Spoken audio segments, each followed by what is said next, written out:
buenos días a todos. Bueno, pues le damos gracias a Dios por su amor y su misericordia que han sido tan hermosos en estos días. Nos gozamos y nos alegramos con nuestro Señor por habernos dado el privilegio de gozar a nuestro hijo Elí por 3 semanas. Y también nos gozamos con el aniversario de Rincón en la comunidad, esa comunidad hambrienta de Dios que cada vez nos sorprende más. Y también por el servicio del domingo aquí en Callejones y Granados, en este terreno que el Señor ha asignado. Y es muy importante entender las obras del Padre, porque alguien que no tiene una experiencia con Dios no conoce a Dios.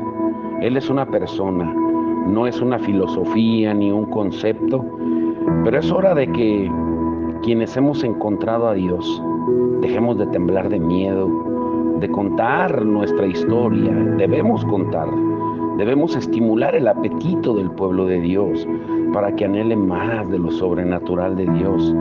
El testimonio tiene la capacidad de estimular esa clase de apetito. El Padre parece decir amén a su propio mensaje, confirmando la palabra con poder. Él dijo en Marcos 16:20 que los discípulos, cuando salieron a predicar la palabra, el Señor la confirmaba con milagros, señales y maravillas. También Pedro sabía esto cuando oró pidiendo valentía, denuedo en su predicación, esperando que Dios respondiera. Él dice en Hechos 4:29 al 30, para sanar y hacer señales y prodigios mediante el nombre de tu santo siervo Jesús. Dios ha prometido respaldar nuestro mensaje con poder si nuestro mensaje es el Evangelio del Reino. Los problemas que enfrentamos hoy pues no son nuevos, porque el apóstol Pablo, él estaba muy preocupado también por la iglesia de Corinto, porque ellos eran engañados por un evangelio sin poder. Él les escribe en 1 Corintios 4:14 al 20, no les escribo esto para avergonzarlos, sino para amonestarlos como a hijos míos amados. De hecho, aunque tuvieran ustedes miles de tutores en Cristo, padres sí que no tienen muchos, porque mediante el Evangelio yo fui el Padre que los engendró en Cristo Jesús. Por lo tanto, les ruego que sigan mi ejemplo. Con ese propósito les envié a Timoteo, mi amado y fiel hijo en el Señor. Él les recordará mi manera de comportarme en Cristo Jesús, como enseño por todas partes y en todas las iglesias. Ahora bien, algunos de ustedes se han vuelto presuntuosos, pensando que no iré a verlos. Lo cierto es que si Dios quiere, iré a visitarlos muy pronto. Y ya veremos no solo cómo hablan, sino cuánto poder tienen esos presumidos, porque el reino de Dios no es cuestión de palabras, sino de poder. Pablo comienza a hacer una comparación entre padres y maestros. Los maestros que se mencionan aquí son diferentes de los que Jesús deseaba que tuviera la iglesia. Pablo acepta que es posible que sean creyentes, afirmando que estos tutores están en Cristo, pero observemos que luego los llama presuntuosos. La segunda preocupación de Pablo es la presunción, la soberbia de sus hijos espirituales.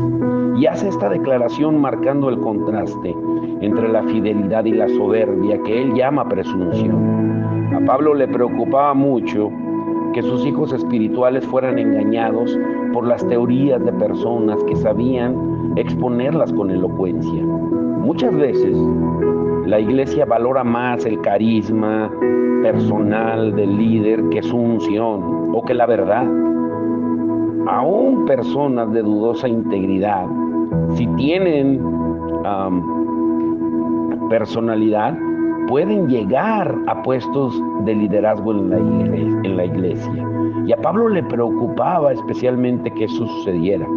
Él había trabajado mucho para llevar a los corintios a la fe y había decidido pues no apabullarlos con lo que sabía. De hecho, los llevó a un encuentro con el Dios de todo poder que se convirtió en la base de su fe. pero ahora habían entrado en escena los sermoneadores y Pablo reaccionó ante esta situación enviando a alguien como él mismo, a Timoteo. Pueden leer 1 Corintios 2 del 1 al 5, porque la iglesia necesitaba un recordatorio de cómo era su padre espiritual. Y esto los ayudaría a recalibrar su sistema de valores para imitar a personas con sustancia, que son también personas de poder. Y Pablo afirma algo asombroso para explicar su decisión, que era la correcta. El reino de Dios no es cuestión de palabras, sino de poder, en 1 Corintios 4:20. En el idioma original diría: el reino de Dios no es cuestión de logos, de letras, sino de dunamis, de poder. Porque aparentemente ellos tenían un montón de maestros que eran muy buenos para decir muchas palabras, pero demostraban poco poder. No seguían el modelo que Jesús les había dejado. Dunamis es el poder de Dios demostrado e impartido en un derramamiento del Espíritu Santo. Eso es el reino. 2 capítulos atrás, Pablo presenta la prioridad de su ministerio, que es de llevar al pueblo de Corinto a la fe en el poder de Dios. En 1 Corintios 2, verso 5, y ahí les dice que si las cosas no cambian, pues ellos están destinados al fracaso. Hoy me gocé con una exhortación hermosa a un hermano que estimamos mucho, mi familia y yo, muy querido por nuestra familia, que me dio una exhortación a mí en amor, y yo la recibí con todo el gozo y la alegría, porque viniendo de él yo sé que lo hace con un sentido de corrección, pero para engrandecer el nombre de Cristo y para que la obra de Dios se mejore. Cuando el pueblo de Dios se deja de preocupar por conceptos e ideologías, en lugar de una expresión de vida y poder como la de Cristo, pues le espera el fracaso, por buenas que sean sus ideas, más cuando no tiene un espíritu enseñable. El cristianismo no es una filosofía, es una relación, es el encuentro con Dios el que da poder a los conceptos. Debemos exigirnos esto a nosotros mismos. Ahora, necesitamos también entender muy bien una cosa, que sería fácil en este punto pensar que solo me refiero al poder como aquello que cambia una situación física en el cuerpo o algún problema natural. Pero esas situaciones están incluidas, pero debemos recordar que el amor de Dios es el poder más grande del universo y puede transformar una vida como nada más lo haría. No podemos simplemente usar este hecho como excusa para evitar las necesidades obvias de los enfermos y atormentados que nos rodean. Debemos conmovernos con el amor de Dios a tal punto que busquemos su rostro hasta que seamos revestidos de poder de lo alto. Como dice Lucas 11:10 también. Jesucristo dijo en una ocasión, en Mateo 22:29, ustedes están equivocados porque desconocen las Escrituras y el poder de Dios. Ahora, en ese pasaje Jesús reprende a los fariseos por desconocer las Escrituras y el poder de Dios. Su representación se produce dentro del contexto del tema del matrimonio y la resurrección, pero apunta a la ignorancia que estaba infectando todas las áreas de sus vidas. ¿Y cuál era la causa? Que ellos no permitían que las Escrituras los llevaran a Dios. No comprendían, o al menos no comprendían en realidad. La palabra desconocer en este contexto está relacionada con una experiencia personal. Ellos trataban de aprender sin tener esa experiencia. Eran los paladines de quienes pasaban tiempo estudiando la palabra de Dios, sintiéndose los sabelotodos, pero su estudio no los llevaba a un encuentro con Dios, sino que era un fin en sí mismo. El Espíritu Santo es el poder del cielo. Un encuentro con Dios es frecuentemente un encuentro de poder, pero los encuentros varían según la persona, según el designio de Dios. Y es la falta de encuentros de poder la que lleva a malentender a Dios y a su palabra. Muchos tienen miedo a las experiencias porque creen que podrían apartarlos de la palabra. Los errores de algunos han hecho que muchos teman buscar experiencias. Como Pablo lo dice en 1 de Timoteo 1, 18 al 19. Pero no es legítimo permitir que el temor nos impida buscar una experiencia más profunda con Dios. Aceptar el temor, el miedo, nos lleva a errar, a equivocarnos en el otro extremo, que es culturalmente más aceptable, pero mucho, mucho peor en la eternidad. Dios hace lo que Él quiere, Él es soberano, es fiel a su palabra, no deja de actuar de lo que entendemos de ella. Por ejemplo, Él es un Dios amoroso, que dice la palabra que aborreció a Esaú, pero amó a Jacob. Él es soberano, es quien ha sido llamado respetuosamente caballero, pero también derribó a Saulo en su camino a Damasco y levantó a Ezequiel del suelo por los cabellos también. Él es la brillante estrella de la mañana, pero se rodea de oscuros nubarrones. Él aborrece el divorcio, pero también dice su palabra que se divorció de Israel. Esa lista de ideas aparentemente conflictivas continúa mucho más allá de lo que cualquiera de nosotros podría soportar. Pero esa incómoda tensión tiene como fin que dependamos sincera y verdaderamente del Espíritu Santo para comprender quién es Dios y qué nos dice por medio de su palabra. Dios es tan extraño para nuestras formas naturales de pensar que solo vemos realmente lo que Él nos muestra y solo podemos entenderlo relacionándonos con Él. La Biblia es la palabra absoluta de Dios. Revela a Dios, el obvio, el inexplicable, el misterioso y algunas veces ofensivo. Revela la grandeza de nuestro Dios, pero no lo contiene. Dios es más grande que su libro. El avivamiento tiene muchos de estos dilemas. Dios hace lo que nunca antes lo hemos visto hacer, solo para confirmar que Él es quien dijo que es en su palabra. Pero enfrentamos el conflicto interno de seguir aquel que no cambia, pero promete hacer una cosa nueva en nosotros. Y eso se vuelve aún más confuso cuando tratamos de encajar eso nuevo en el molde formado por nuestras anteriores experiencias. Y no todos manejan bien ese reto. Muchos esconden su necesidad de controlar todo detrás de la fachada, de permanecer fieles a la palabra de Dios, entre comillas. Al rechazar a quienes tienen diferencias con ellos, se protegen de la incomodidad y del cambio por el que han estado orando. Por eso yo les decía que yo recibí con agrado esa exhortación, porque tenemos que cambiar. La forma aceptable de estudiar la Biblia pone el poder de la revelación en manos de cualquiera que pueda comprarse una concordancia y algunos otros materiales de estudio.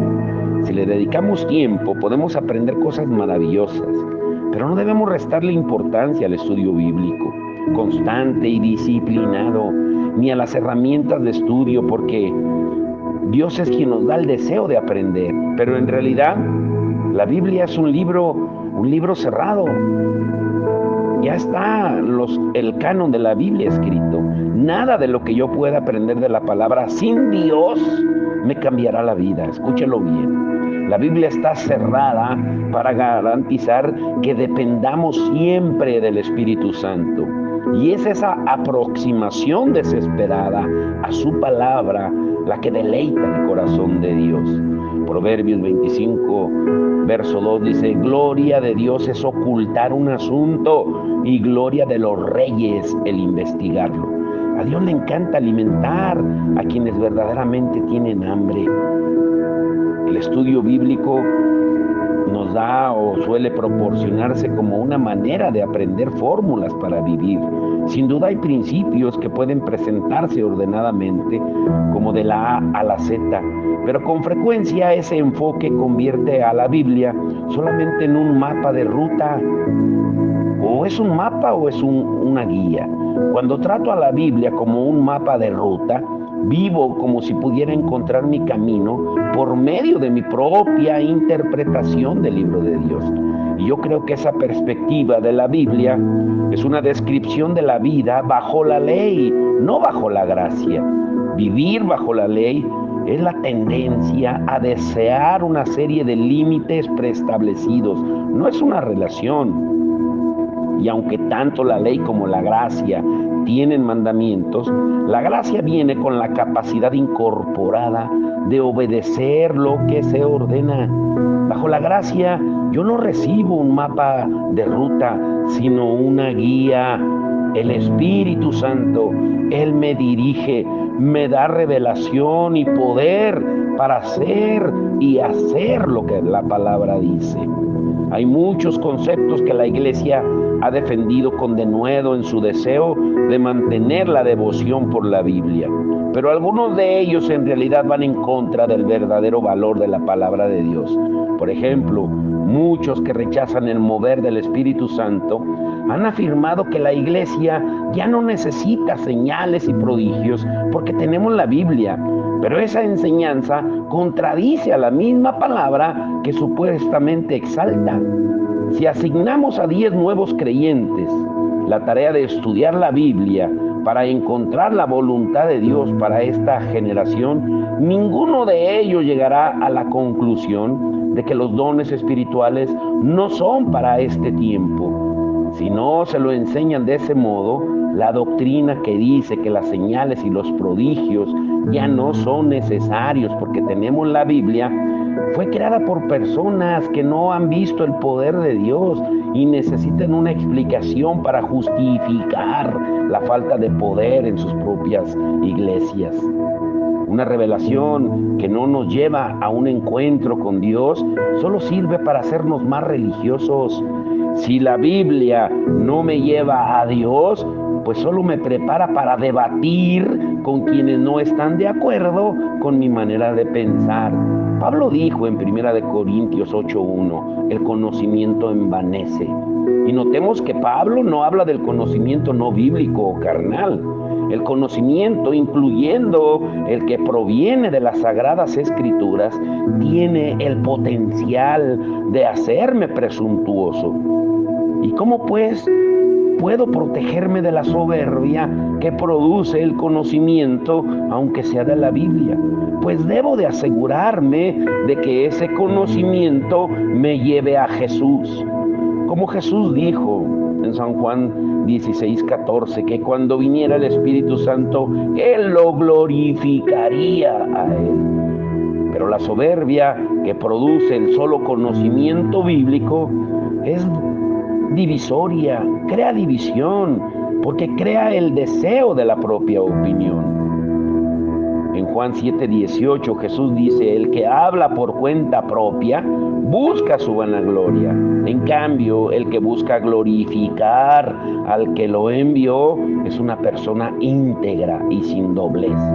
Ahora, ¿quiénes son capacitados sin una revelación que los lleve a Él? ¿Se capacitan para hablar por sí mismos para su propia gloria? Ese anhelo de conocimiento sin un encuentro con Dios es enemigo de la verdadera integridad, porque no solo sufre la integridad de la persona, sino también su fe. Porque ¿cómo va a ser posible que alguien diga que cree si unos a otros se rinden gloria, pero no buscan la gloria que viene del Dios único? Como Jesús también lo dice en Juan 5:44. Ese deseo de la gloria que dan los hombres de alguna forma desplaza a la fe en el corazón que teme solo a Dios, el que busca primero su reino y desea que Dios reciba todo el honor y toda la gloria. En ese corazón nace la fe. La misión del cielo es infiltrar las realidades en la tierra. Toda enseñanza debe llevarnos a ese fin, ya que la capacitación en el reino no carece de propósito. Somos capacitados para administrar el negocio de la familia del Padre. Por eso tenemos que realizar las obras del Padre. Jesucristo lo dijo, si no hago las obras de mi Padre, no me crean, en Juan 10:37. Y también dijo en 1 de Juan 3:5, el Hijo de Dios fue enviado precisamente, 3:8, para destruir las obras del diablo. 1 de Juan 3:8. Ahora, escuchen muy bien esto. Esto es muy importante de entender. tanto el Padre como el Espíritu Santo afirmaron que el propósito principal que había adoptado el Hijo de Dios era revelar y continuar los negocios de su Padre.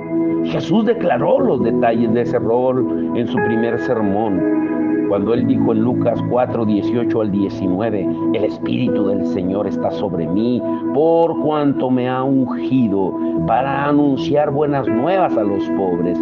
Me ha enviado a proclamar libertad a los cautivos y dar vista a los ciegos, a poner en libertad a los oprimidos, a pregonar el año del favor del Señor. La vida de Jesús ilustró lo que significaba este pronunciamiento: llevar salvación al espíritu, al alma y al cuerpo del hombre, destruyendo las obras del diablo, como él lo dijo en 1 de Juan 3:8. Esta era una expresión de un reino que siempre está creciendo y desarrollándose continuamente. Ahora, el secreto del ministerio de Jesús puede verse en sus afirmaciones. Cuando él dijo en Juan 8:26 y Juan 5:19, el Hijo no puede hacer nada por su propia cuenta, sino solamente lo que ve que su Padre hace, porque cualquier cosa que hace el Padre, la hace también el Hijo.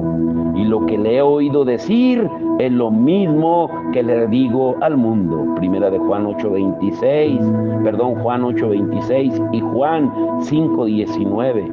Su obediencia de Jesús puso a la recompensa del cielo camino a una colisión segura con la situación desesperante del mundo.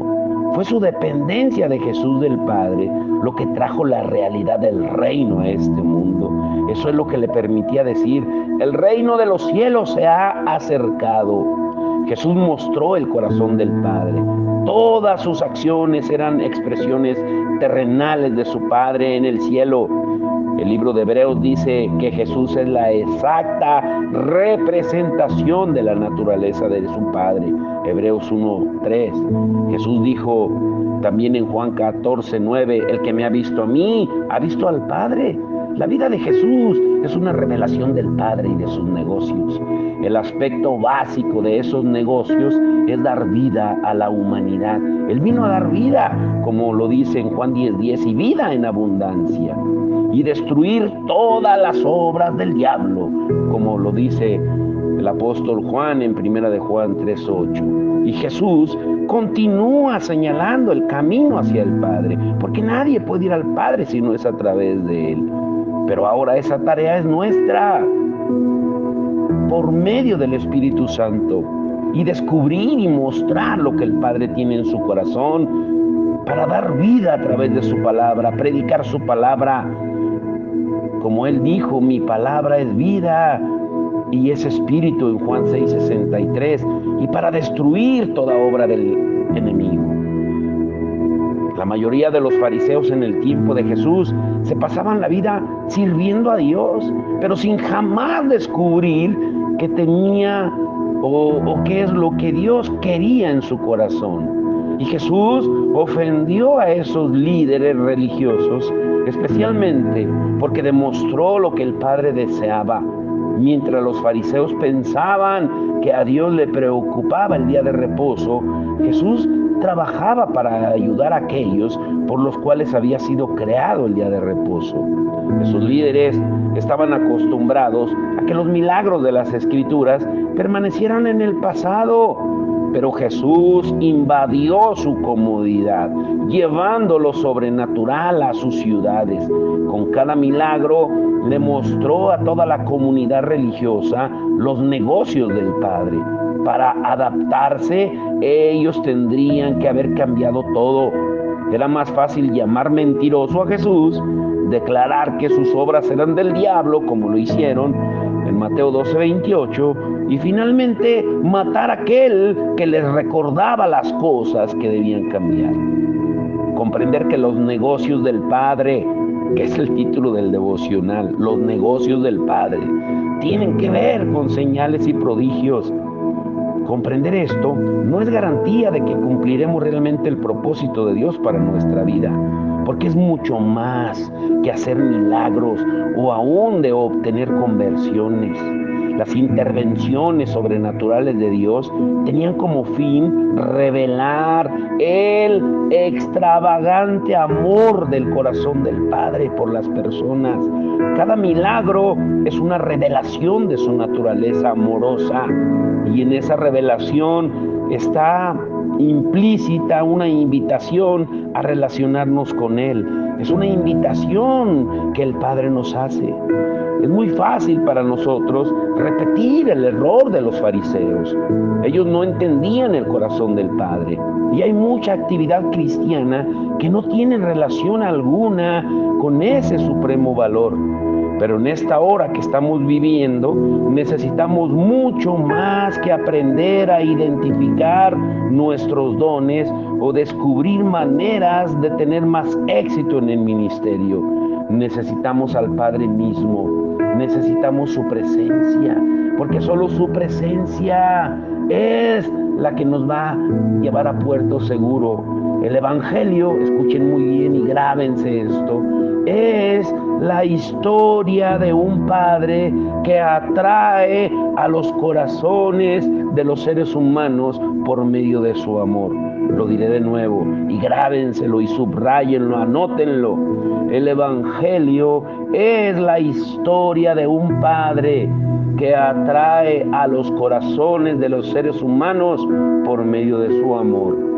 Todo lo demás que hacemos solamente es algo adicional de ese descubrimiento. Podemos viajar por todo el mundo predicando el Evangelio, pero si no tenemos una revelación personal del corazón de Dios, estamos llevando noticias de segunda mano. Una historia sin una relación podría salvar personas porque es la verdad, pero hay mucho más. Jesús a la edad de 12 años nos enseñó la lección. Debemos ocuparnos de los negocios de nuestro Padre. Y los negocios de nuestro Padre brotan de su corazón. Cuando descubrimos esto, encontramos el gozo y el poder de todo ministerio. Encontramos su presencia. Tanto el corazón del Padre como la presencia del Espíritu Santo son sus puntos fundamentales. En cierto sentido son lo mismo, o deberíamos decir que son dos caras de una misma moneda. La presencia de Dios siempre revela su corazón. Así como Jesús reveló el corazón del Padre a Israel, la iglesia debe manifestarlo al mundo. Somos los portadores de su presencia, los hacedores de su voluntad. Dar lo que hemos recibido de gracia permitirá que Él se manifieste en situaciones que antes estaban cubiertas de tinieblas. Esa es nuestra responsabilidad y también nuestro privilegio. Y todos somos candidatos. Cada uno de los que componen la comunidad es blanco del amor de Dios. No hay excepciones. Los testimonios de las transformaciones drásticas vienen de todas partes y de todos los lugares que nos podamos imaginar. Escuelas, de las casas, hogares, comercios, plazas, calles, centros de rehabilitación, hospitales. ¿Por qué? Porque hay cada vez más personas que han entendido que deben atender los negocios del Padre y que los deben de tener en mente y lo llevan a Él conscientemente a donde quiera que van. Necesitamos redescubrir el propósito. Tenemos el privilegio de redescubrir el propósito original de Dios para su pueblo. Los que lo anhelamos debemos buscarlo con todo el alma. ¿Qué debemos hacer para que nuestra búsqueda sea práctica? Bueno, veamos esto. Número 1, orar. Oremos específicamente e incansablemente porque se manifieste las señales, las maravillas que Jesús prometió que seguirían a la palabra cuando predicáramos cada uno de nosotros. Presentemos el Evangelio y las promesas de Dios ante Él en su petición. Él no ha olvidado lo que dijo y no necesita que se lo recordemos, pero le agrada ver que nos basamos en su pacto al orar, que lo hacemos de acuerdo a su voluntad. La oración con ayuno debe ser una parte integral de esa búsqueda, ya que Él reveló que es importante lograr una apertura. Cuando Él les dijo a los discípulos en Marcos 9:29, porque este género no sale sino con oración y ayuno.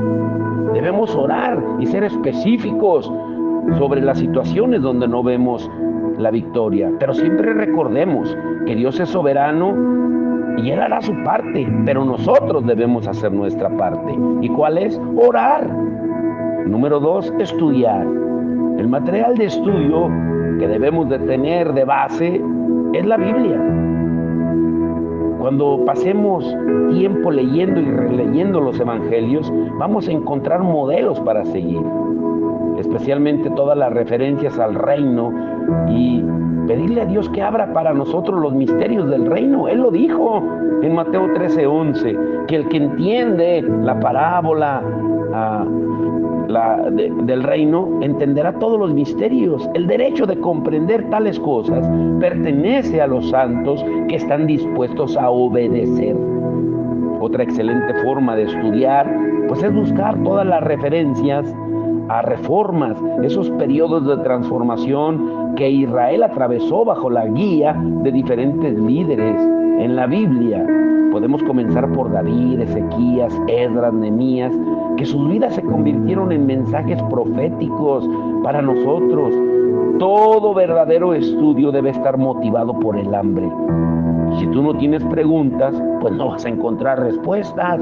Número 3, el Señor también nos ordena en 2 de Timoteo 1:6. Pablo dice: aviva el fuego del don de Dios que está en ti.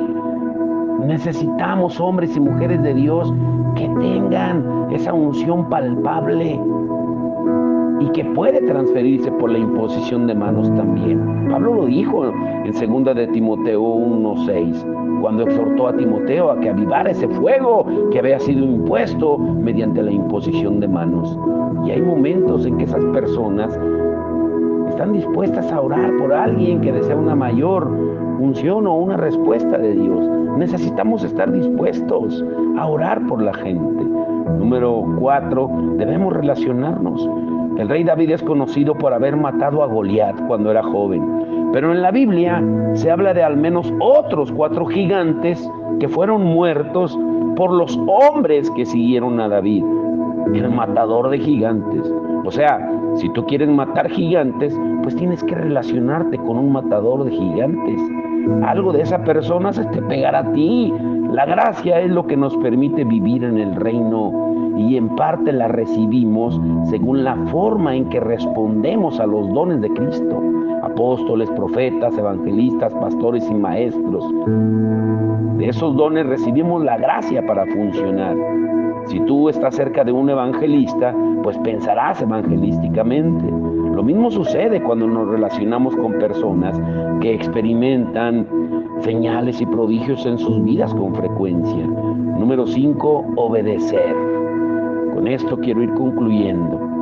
No importa, escucha muy bien esto, cuánto te prepares tú para aumentar la unción de milagros en tu vida, nunca vas a llegar a dar fruto si no obedeces absolutamente. Escúchalo bien, no importa cuánto te prepares tú para aumentar la unción de milagros en tu vida, nunca vas a llegar a dar fruto si no obedeces absolutamente. ¿Qué quiere decir? Claro que debemos buscar a los enfermos, atormentados, que debemos orar por ellos. Y si son sanados, pues darle la gloria a Dios. Y si no lo son, igualmente alabar a Dios y continuar buscando personas por las cuales orar.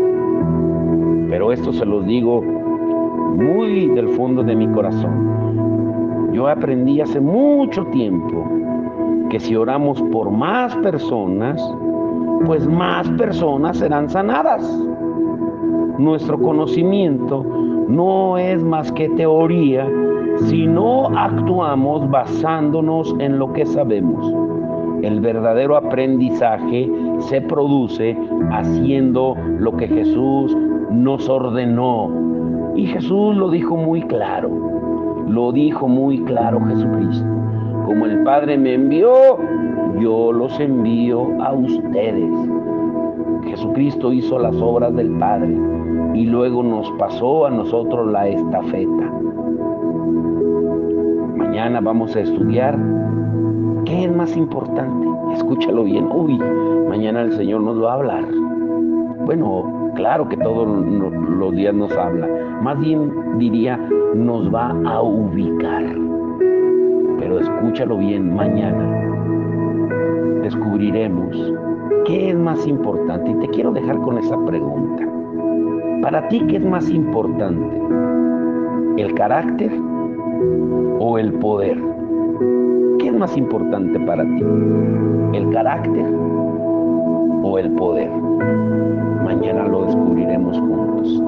Padre, en el nombre de Jesús, te damos gracias, Señor, por tu amor y tu misericordia, Señor. Gracias. Gracias porque, Señor, parece un sueño, Señor, el que Lili ya no esté aquí, Señor. Hoy yo volteaba y veía, Señor, cuando me quedé solo mientras Isabel fue a cuidar a su abuelita y las niñas en la escuela. Y veía el refrigerador y me imaginaba a Eli abriéndolo, Señor. Cocinando como a él le gusta cocinar. Y mi corazón siente nostalgia, pero a la vez alegría y gozo por el tiempo en que estuvo con nosotros, Señor. Estas 3 semanas, después de 3 años sin verlo, Señor. Pero sabemos, como el título del devocional de hoy lo dice, Señor, Él necesita atender los negocios del Padre. Y el Padre eres tú. Yo no soy el Padre. Yo solamente soy alguien a quien tú, Señor, le encargaste a ese hijo amoroso, prudente, para hablar, Señor. Señor, que nos bendice tanto su vida. Yo te doy gracias hoy, Señor. Señor, y también gracias por cada hermano entendido, Señor, que está llevando tu palabra, que están caminando la milla extra. Porque mientras nosotros atendíamos, Señor, el regreso de nuestro hijo, los otros hermanos entendidos, Señor, atendían tu obra, Señor, en Rincón, llevando tu palabra y algo más.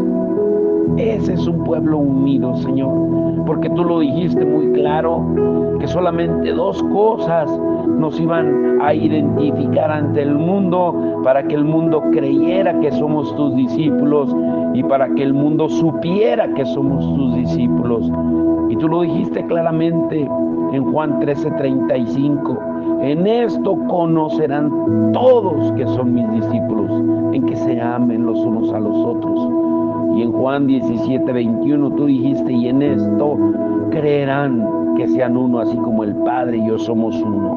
Señor, por eso queremos hacer y atender los negocios del Padre, porque en eso se resume todo, en amarte a ti y amar al prójimo, Señor, y queremos seguirlo haciendo y dándote la gloria, Señor, ahora en ese terreno que tú has asignado, Señor, porque tuvieron que pasar 2 años y medio, Señor, para enseñarnos la lección de que debemos seguir tu guía, no tu mapa de ruta como veíamos hoy, sino la guía tuya, y no apresurarnos, Señor, aprender de los errores, Señor, pero que ahora será diferente todo, porque ahora, si tú no te mueves en tu nube de tu presencia, no nos moveremos.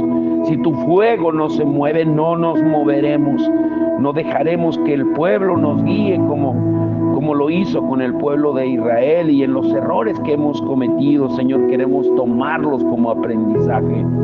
Gracias, Señor, porque el domingo podíamos sentir, palpar tu presencia, Señor, en amor, en armonía, en unidad. y porque sabemos que tú vas a añadir a la iglesia cada día a los que han de ser salvos, porque el que salva eres tú. Nosotros solamente somos mensajeros y lo importante es el mensaje, no el mensajero, Señor. Por eso, Señor, hoy reconocemos y decimos, como decía Juan el Bautista, que menguemos para que tú crezcas, Señor, que seas tú creciendo en la vida de cada uno de nosotros, Señor. Líbranos del orgullo, de la soberbia, como hablábamos hoy, Señor, como tú nos enseñaste en tu palabra, a no ser como esa iglesia de Corinto llena de dones, pero soberbia y orgullosa. Ayúdanos a entenderlo, Señor, y que lo pongamos por obra, Señor, y que cada día tu gloria aumente y que se cumpla lo que tú hablaste a través de tu palabra en Ageo 2:9, que la gloria postrera será mayor que la primera, pero que nunca descuidemos de atender los negocios del Padre. Te damos la gloria y la honra en el nombre de Jesús. Amén y amén.